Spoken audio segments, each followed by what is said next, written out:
नमस्ते सदा वत्सले मातृभूमि में हम लोग चर्चा करने जा रहे हैं ऑनरेबल इलाहाबाद हाई कोर्ट की लखनऊ बेंच की।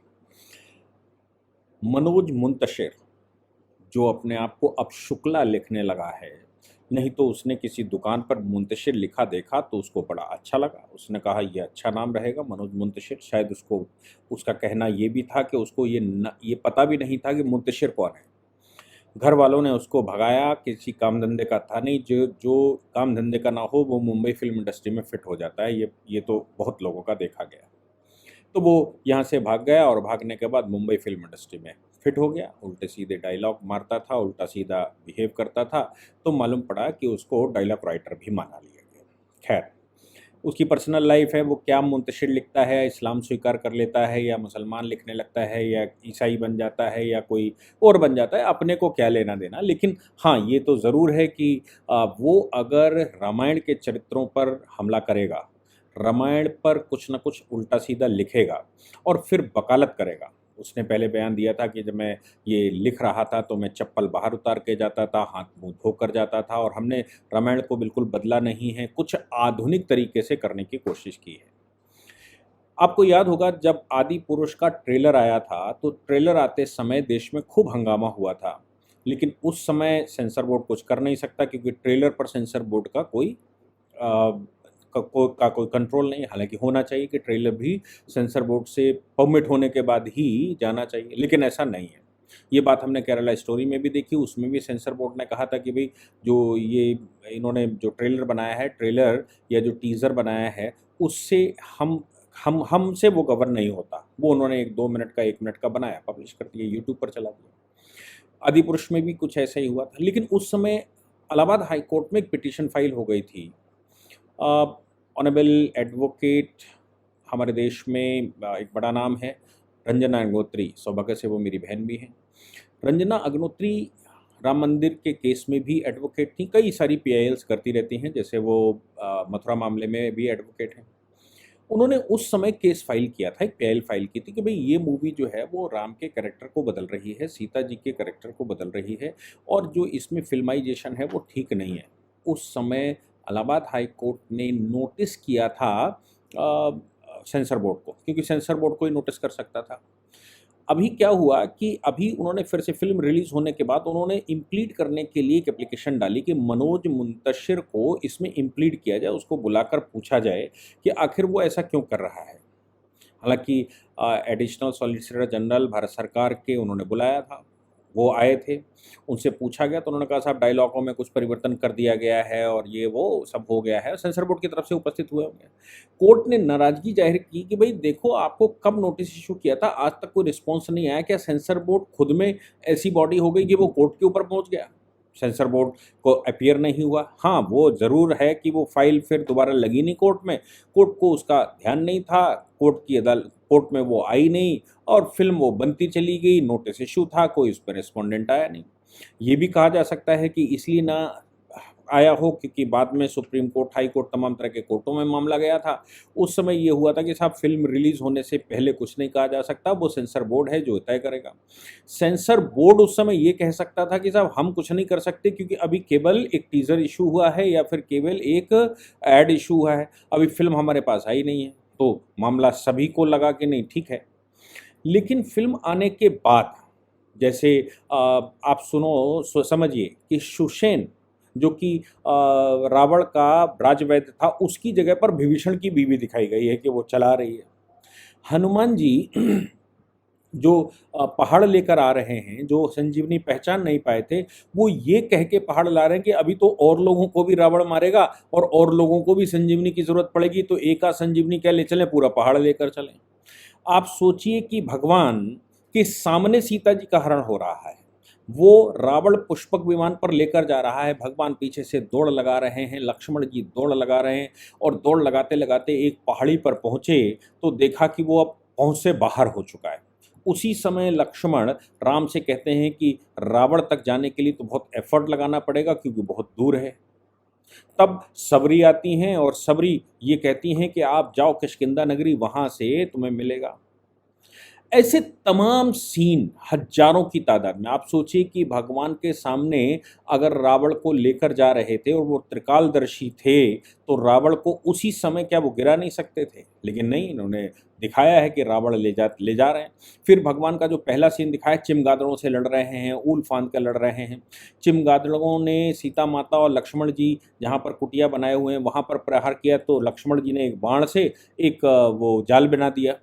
अब भगवान को जाल नहीं बनाया, भगवान के पास जाल होगा नहीं, लक्ष्मण जी के पास जाल था तो सुरक्षा हो गई, और भगवान अकेले इंडिविजुअल चिमगादड़ों से लड़ रहे हैं, उल उल के, ऊपर उड़कर, ये उड़कर वो उड़कर, जैसे एक फिल्मी हीरो उड़ उड़कर मारता है, वैसा मर्यादा पुरुषोत्तम श्री राम का चरित्र ऐसा दिखाया गया। फिर जब रावण से लड़ाई हो रही तो रावण उनके घूंसा मारता है तो भगवान सरकते हुए जमीन पर जाते हैं, दूसरी पहाड़ी पर टकरा जाते हैं, फिर खड़े होते हैं, फिर दौड़ते हैं, फिर उनके पास तक रावण के पास आते हैं, फिर रावण मार देता है तो फिर जमीन पर घसीटते हुए जाते हैं। ये सब कुछ दिखाया गया है। आप सोचो कि मूवी देखने के बाद आपको कार्टून से ज़्यादा कुछ नहीं लग सकता, और बताना ये है कि ये रामायण है। बाद में जब मूवी खूब फंस गई, तो फंसने के बाद ये कहा गया कि साहब हमने रामायण बनाई नहीं थी, हम रामायण से प्रभावित थे, वो थे। हालांकि भारत में सोशल मीडिया बड़ी एक्टिव है, खूब ढूंढ लाए कि पहले क्या कहा था इन्होंने श्रीमान जी ने, और बाद में क्या कह रहे हैं। जब फंस गए तो कह रहे हैं कि हमने रामायण बनाई ही नहीं। कोर्ट में आया मामला तो ये कहा गया कि साहब डिस्क्लेमर उसमें लगाया हुआ है, डिस्क्लेमर लगा दिया है कि भाई ये रामायण नहीं है, रामायण के चरित्रों से इसका वो नहीं है। तो कोर्ट ने कहा क्या बेवकूफ़ हैं क्या देखने वाले?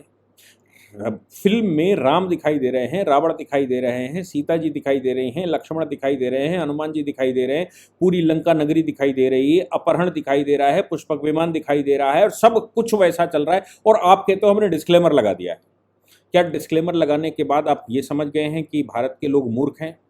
फिर कोर्ट ने जो लताड़ लगाई, कोर्ट ने कहा भाई हिंदू सहिष्णु है, हिंदू रिप्लाई नहीं करता, हिंदू रिएक्ट नहीं करता, तो इसका मतलब यह है कि उसकी परीक्षा लेंगे, आप किसी भी लेवल पर उसकी परीक्षा लेंगे। कोर्ट ने कहा कि हमने देखा है कि कुछ न्यूज़ चैनल चला रहे थे कि कुछ लोग सिनेमा हॉल्स में गए और उन्होंने कहा कि ये मूवी मत चलाइए, इतना कहना ही दिखाया गया है। आप सोच सकते हैं कि इतना अगर भगवान के कैरेक्टर को इस प्रकार से दिखाया गया है और हिंदू समाज सिर्फ इतना कर रहा है, तो इसका मतलब ये हो गया कि हिंदू समाज से ज़्यादा सहिष्णु समाज संसार का कोई और हो नहीं सकता। लेकिन सहिष्णु होना और सीधे होने का मतलब ये बिल्कुल नहीं है कि आप उसकी ही परीक्षा बार बार लेंगे और आप उसके धार्मिक ग्रंथों को किसी भी प्रकार से दिखा देंगे और आप हिंदुओं को मूर्ख समझ लेंगे। कोर्ट ने तल्खी भरे लहजे में कहा कि हिंदू मूर्ख मत समझिए। फिर उन्होंने कहा कि अगर हम इस मूवी को बैन लगा दें तो क्या होगा? आप कहते हैं कि पैसा खर्च हुआ, आप कैसे कहेंगे कि ये खर्च हुआ, वो खर्च हुआ, लेकिन आप सोचिए कि इस मूवी पर बैन हिंदुओं की धार्मिक भावना को भड़काने के जुर्म में क्या व्यक्तियों को जेल नहीं जाना चाहिए? क्या मूवी पर बैन नहीं लगना चाहिए? मूवी क्यों ना बैन कर दी जाए? कोर्ट ने इतनी बातें अपने संबोधन में कही और साथ में मनोज मुंतशिर को तलब कर लिया कि आप हमारी अदालत में आए, कृपया करके कैरेक्टर बताएं। आपने राम की जगह राघव, सीता की जगह जानकी, लक्ष्मण की जगह शेषनाग, रावण को रावण ही कहा है या दशशीष कहा है, हनुमान जी को हनुमान जी ही कहा है। तो आप सोचिए कि आपने अगर राम को राघव कहा तो उससे क्या आपको लगता है कि नहीं कैरेक्टर बदल गया है? क्या आपको लगता है राघव तो उनका ओरिजिनल नाम है, राम तो हम इन शॉर्ट कहते हैं, राघव राम का ही नाम है, जानकी सीता जी का ही नाम है। रावण तो दिखाई ही दे रहा है, लंका में पुल आप बना ही रहे, सुग्रीव का नाम आपने दिया ही है, आपने बाली का नाम दिया ही है। आप ये सब कुछ जो दिखा रहे हो ये रामायण है और रामायण को इस प्रकार से चेंज करना। अब एडिशनल सॉलिसिटर जनरल ने कहा कि साहब जिन शब्दों पर ऑब्जेक्शन था, जिन डायलॉग्स पर ऑब्जेक्शन था, वो डायलॉग बदल दिए गए हैं। कोर्ट ने कहा डायलॉग बदलना क्या सफिशिएंट है? डायलॉग बदलने के बाद क्या पिक्चर का जो फिल्माइजेशन किया गया है क्या वो ख़त्म हो गया? क्या पिक्चर को जिस अंदाज में दिया गया है वो ख़त्म हो गया? हालांकि वैसे भी मैं उसका गवाह हूँ, मैं फ़िल्म देखने इसलिए गया था क्योंकि मैं जानना चाहता था, क्योंकि मैं टीवी डिबेटों में बैठता हूँ तो मूवी देखकर ही डिबेट की जा सकती कि आखिर क्या क्या गड़बड़ है। तो आप ये समझ लीजिए कि मूवी पहले हफ्ते में सिर्फ वो लोग देखने गए जिनको सिर्फ ये जानना था कि आखिर इसमें ऐसा गलत क्या है। गलत भी जानने के लिए देखना पड़ेगा ना। जो उस लेयर ने देख लिया, कुछ कम्युनिस्टों ने देख लिया होगा, कुछ मुसलमानों ने देख लिया होगा खिल्ली हंसी उड़ाने के लिए, लेकिन दूसरे हफ्ते में मूवी गिरी, फिर वो गिरती चली गई और मूवी का हश्र ये हो गया है कि अब वो मूवी बिल्कुल डाउन टू अर्थ हो गई है। उस सिनेमा हॉल की टिकटें नहीं मिल रही। हालाँकि झूठ फैलाने की खूब कोशिश की, 1600 करोड़ का व्यापार हो गया, 1000 करोड़ का व्यापार हो गया। लेकिन बाद में पता लगा लोगों ने, भई हिंदुस्तान के लोग तो इस समय सोशल मीडिया जब से उनके पास हैंडल है, तब से उन्होंने कहा साहब इतने फ़िल्म सिनेमा हॉलों में रिलीज़ हुई है, इतनी स्क्रीनें लगी हुई हैं, इन स्क्रीनों में इतने शो चलते हैं, इतने की टिकट के हिसाब से ये कैसे 1600 करोड़ अगर सारी भर भी जाएँ, तो भी 1600 करोड़ नहीं हो सकती, 300-400 करोड़ हो सकती है। तो फिर ये 1600 करोड़ का जो डेटा दिया आदिपुरुष ने, वो सिर्फ़ मूवी चलाने के लिए झूठ का पुलिंदा इतना लंबा बना दिया गया कि वो झूठ कब तक फैलाना चाहते हैं, ये देख लीजिए। मैं मानता हूँ कि देश में आदिपुरुष जैसी मूवियाँ बैन नहीं होनी चाहिए केवल, इन मूवियों का जो डायरेक्शन करने वाले लोग हैं, इनके जो डायलॉग लिखने वाले लोग हैं, इसको जो पब्लिश करने वाले लोग हैं, इन सबके ऊपर क्रिमिनल केस भी चलना चाहिए, धार्मिक भावनाओं को भड़काने का, सांप्रदायिक सौहार्द को खराब करने का। Section 153 capital A, section 153 capital B IPC का इसके तहत मुकदमा होना चाहिए और इन लोगों को जेल में डालना चाहिए। अब उसका तर्क ये हो सकता है लोगों का कि भई उसपे पैसा खर्च किया, बहुत मेहनत करी, बहुत मेहनत तो आतंकवादी भी करता है। कितनी मेहनत करती है, कितना पैसा खर्च करता है, कितना समझ कर आता है। मेहनत तो वो भी बहुत करता है जो आपके धार्मिक ग्रंथों को क्रिटिसाइज़ करता है। तो कोर्ट ने साफ इस मामले में कहा कि हिंदुओं की परीक्षा मत लीजिए। हिंदुओं की परीक्षा आप इसलिए लेते हैं क्योंकि हिंदू सहिष्णु है, हिंदू बर्दाश्त कर लेता है, हिंदू ओपन माइंडेड है, हिंदू डाइवर्सिटी में विश्वास करता है, हिंदू सबको साथ लेकर चलना चाहता है। ये सब कारण हो सकते हैं जिसकी वजह से हिंदू सही से आक्रामक रूप से इस पर एक्शन नहीं लेता। मेरा मानना है कि कोर्ट का ऑब्जर्वेशन एकदम ठीक है।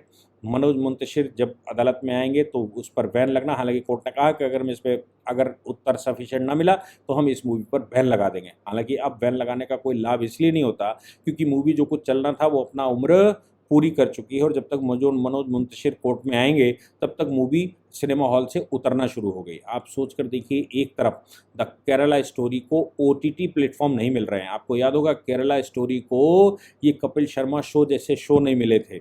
आप याद करिए कश्मीर फाइल्स को किसी ये जो एडवर्टाइज़मेंट वाले जितने शोज़ चलते हैं टीवी पर, उन शोज़ ने नहीं इनवाइट किया था। पैसा देने के बावजूद, ऑफ़र देने के बावजूद उनको स्थान नहीं मिला था। आज केरला स्टोरी को कोई भी ओटीटी प्लेटफ़ॉर्म लेने को तैयार नहीं है, अपने पास चलाने को तैयार नहीं है। आप सोच सकते हैं कि किस लेवल पर ये सब कुछ चल रहा होगा, हमारे देश में क्या मानसिकता बन गई है। हाँ, ये दूसरी तरफ आप देखिएगा, आदिपुरुष जैसे ही ओटीटी पर आएगी, ये बम्पर ओटीटी वाले खरीदेंगे। तो ये ओटीटी पर कब हम बैन लगाएँगे, ओटीटी को कब रेगुलेशन में लाएँगे और ये यूट्यूब को कब रेगुलेशन में लाएँगे, ये अभी बाकी है। लेकिन मेरा मानना बिल्कुल साफ़ है कि भगवान के चरित्र का जो चित्रण किया गया है, उससे ज़्यादा बुरा चित्रण नहीं किया जा सकता। भगवान को एक कार्टून बनाकर दिखा दिया गया। भगवान को एक अली बाबा 40 चोर का अली बाबा की तरह दिखाने की कोशिश की गई है। आप सोचिए कि क्या मनोज मुंतशिर को किसी तरह से माफ़ किया जा सकता है? मैं मानता हूँ कि कोर्ट ने उनको तलब किया है और रंजना अग्नोत्री जी की ये जो पिटीशन है, इस पिटीशन में मनोज मुंतशिर को भले ही सिंबॉलिक महीने 2 महीने की जेल करे, लेकिन जेल होना चाहिए। तभी हिंदू समाज को इंसाफ मिलेगा। जय हिंद, जय भारत, वंदे मातरम।